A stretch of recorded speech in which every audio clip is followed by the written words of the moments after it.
Hello, everyone. What a crap storm of a year it's been so far. We've had a terrible, violent riot. We've had Biden pick a cabinet member who apparently believes that uh, white people are inferior to black people because of the amount of melanin in their skin. And this melanin actually gives them superior athletic abilities, superior mental abilities, and even, yes, a more of a soul than white people. And this is somebody that Biden picked in his cabinet. If that's not bad enough, to add to all that, we also have a gigantic attack on free speech this week.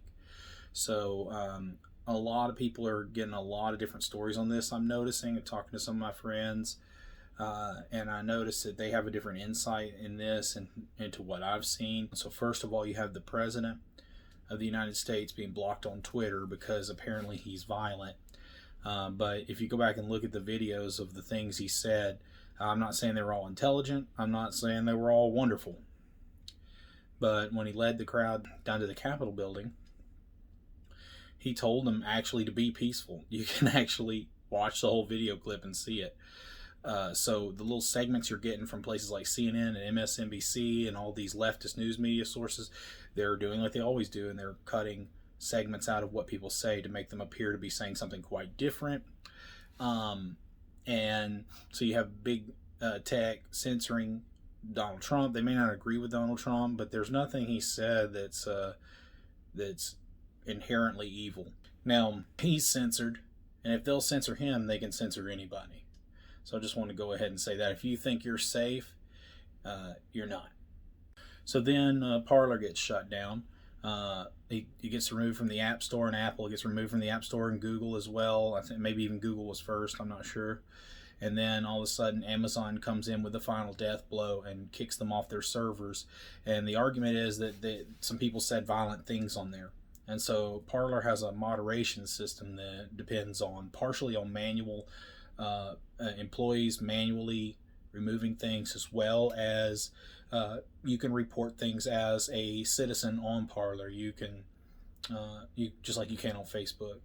But the issue is that they wanted to instate an algorithm much like theirs for Facebook and Twitter, and they want the people who run Parler, they're actually kind of, at least one of them, the person that I watched the interview for, she's like a libertarian, and so she is absolutely against that. She doesn't like the privacy concerns. And so that was the whole idea of this. It wasn't a conservative platform, but mostly your conservatives are flocking to it because they're being censored on all the other popular media platforms. So the idea, what everybody's been saying, if you don't like Facebook and everything, leave, go somewhere else. Well, people did. They're trying to, and that place gets shut down because they're not going to give up their control. And it's actually, that's a really horrible blow to free speech. It's not the end of everything. I'm not going to sit here and tell you it is, but as an artist, it's very concerning. When your business is speech, it's bad when people start shutting it down. Now, I think if you're watching all the liberal mainstream media, you're getting a different story. You're seeing that I think you're being told that Parler is like some violent website where almost every post is violent and incites violence, but that's actually not true at all. I've actually been on Parler now for about 2 months or so, and I haven't seen one violent post. I'm not saying there are not violent people on there. I'm sure they are, especially when your whole setup is geared toward kind of free speech.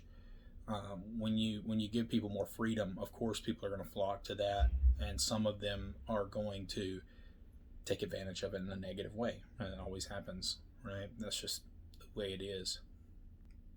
But it's kind of scary how the news media has trained people to accept that their free speech is being challenged in such a drastic way. So everything that conservatives say gets fact checked, usually just based on opinion or some kind of really weird technicality that has nothing to do with the meat and potatoes of the statement being made by ex-employees of CNN and all these other liberal places with a liberal bias. So they get censored that way. I'm pretty sure they're being shadow banned as well. When I post links to conservative websites, no one sees them. But when I write the headline or something to that effect, and then I post it in the comments later, it gets a lot more clicks. So I'm pretty sure they're doing some shadow banning of conservative media. So anything that's real popular, that's conservative, that's the case. Nobody can see it. They don't seem to be able to see it unless I hide the link in the comments. So it all could be a coincidence, but it's a crazy coincidence. So I don't know how their algorithms work, but it's just weird that it always works out that way. Like 15 times out of 16, I'll get double or triple the interactions from the posts when I do that. But anyway, so you have that going on. You have the fact checking. You have the false information. You have the missing context, which is ridiculous. Then you have the outright banning of figures when people say something that Twitter or Facebook doesn't like. And that's a scary notion just in itself, especially for artists, I would think. But so many artists are right on board because they're censoring the ideas that these people don't agree with. But let me tell you something. It's wrong to censor people, even if they're in an opposite political party as you, because you never know when that gun's going to get turned back at you. So the argument out here is that, like I said, Parler's violent. I haven't witnessed any of that. Maybe it's the people you subscribe to. I don't know. You know, the issue here is when you start talking about banning violence, there are certain things that are clearly violent, I think. And, yes, planning riots should be banned. But here's the thing, there were riots planned all throughout the summer, all throughout the year for BLM and Antifa on Facebook. No one said anything. It's very much a one-way standard. I think all riots are bad. I don't think there's a legitimate reason to riot. The violence is sickening. There have been police beaten to death. There were little girls shot. There were ex-police beaten to death. Store owners beaten to death. Horrendous stuff. Who could support that? So that stuff's kind of clear, but then you start drawing the line where you say, well, you're going to ban hate speech and anything violent. Well, it depends on who gets to decide what's violent and what's hate speech, because what ends up happening is, you got people right now like some of the founders of Antifa. I watched them in an interview claiming that speech is violence. So any speech they don't like is violence. So that goes ahead and bans almost everything right there. Any opinion you might have, if it doesn't align with Antifa, gone. Let's switch roles real quick. So I like to do this. Let's switch roles. If, what if it was the opposite? What if people on the left-leaning side were being silenced, and somebody went and promoted abortion? They said, something like, maybe promoted it in a very, non-threatening way, just, like people do here and there, or promoted Planned Parenthood. And because I think the science supports that baby's alive and that it's human, and because of my beliefs and because I'm a conservative, I say that's violence. Talking about murdering babies is violence. Planning it out. So is that going to, off you go. So different people have different views of what's violent and what's right and what's wrong and what's okay and what's not. And when you start banning things, it's hard to draw that line. Where do you draw the line? And that's a really tricky thing. And so I'm not, against getting people who are inciting violence or actually calling for riots and saying really horrible, violent things and talking about murder. I've been pointing stuff like that out from the left for months and months now, saying how appalled I am. I'd feel the same if it's people who are voting for Trump that are saying the same things. I don't care who's saying it. I think it's wrong and it's horrible. But shutting down a whole platform because some people said some horrible things on it, or because they won't censor everyone like you like, I think that's atrocious as well.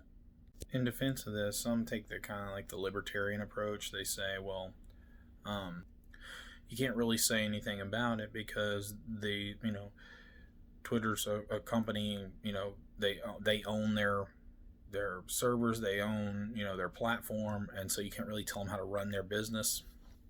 But I want to say that's a flawed argument, okay? So I'm probably more libertarian than most of the people who describe themselves as a libertarian. And I think you can kind of look back at my videos and see that where, I talk about free speech and I defend things that I don't like. I defend the right to say them. I don't agree with what they're saying, but I defend their right to say it. Because I feel like, everything that's good and intelligent is going to fail and die and just wither if you don't have good discourse.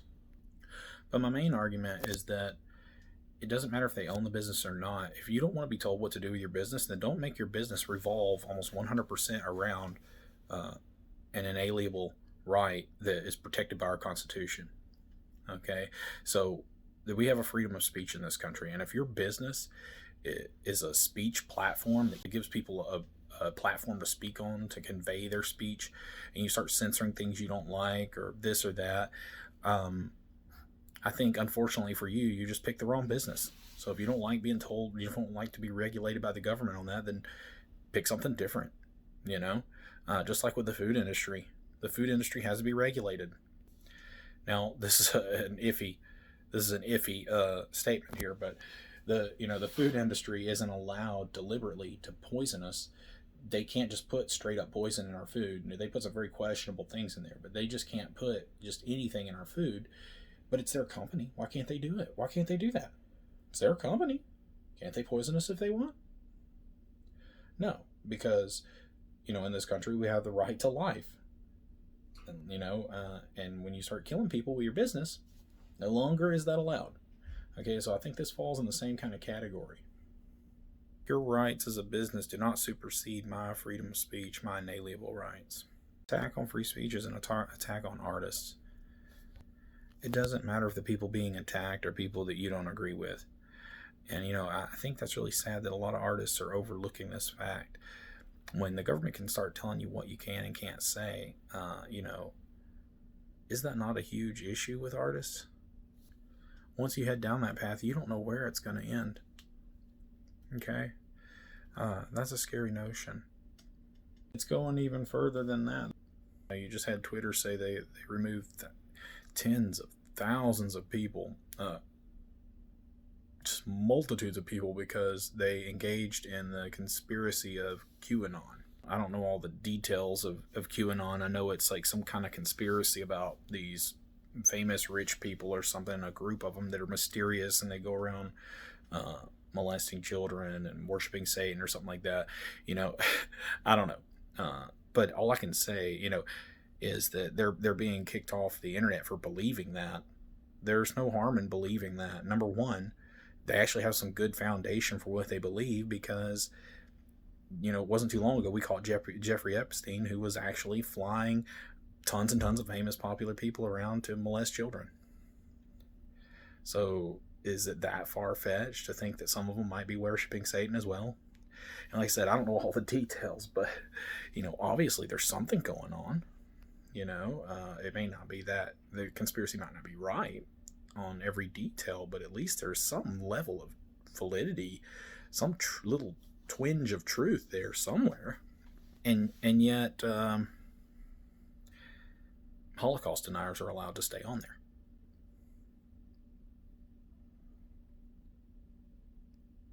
I think we have nothing to gain and everything to lose from this kind of behavior.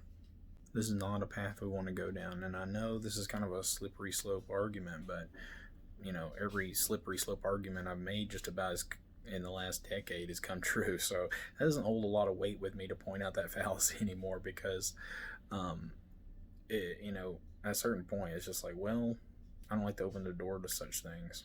So eventually the censorship will be turned on you. When you start going down that path, who gets to decide what's right, what's wrong, what's violent, what's not, what's hate, and what's not?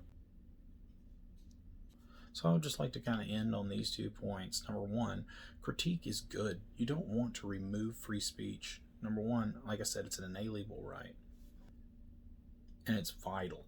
Okay, so like I said, this country will suffocate if you remove it.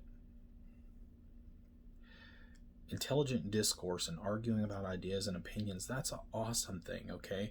As an artist, we go through something called critique, where, I have people I respect look at my work and tell me what they think is wrong with it or what they think is right with it. And they, iron sharpens iron. And it makes my work better because, we criticize each other. And that refines us, even though it may not always, it might be painful. It might, no, I've grown pretty used to critique, but either way, I like someone with a different point of view pointing out some of the things that I might have missed and arguing with me and, holding me accountable.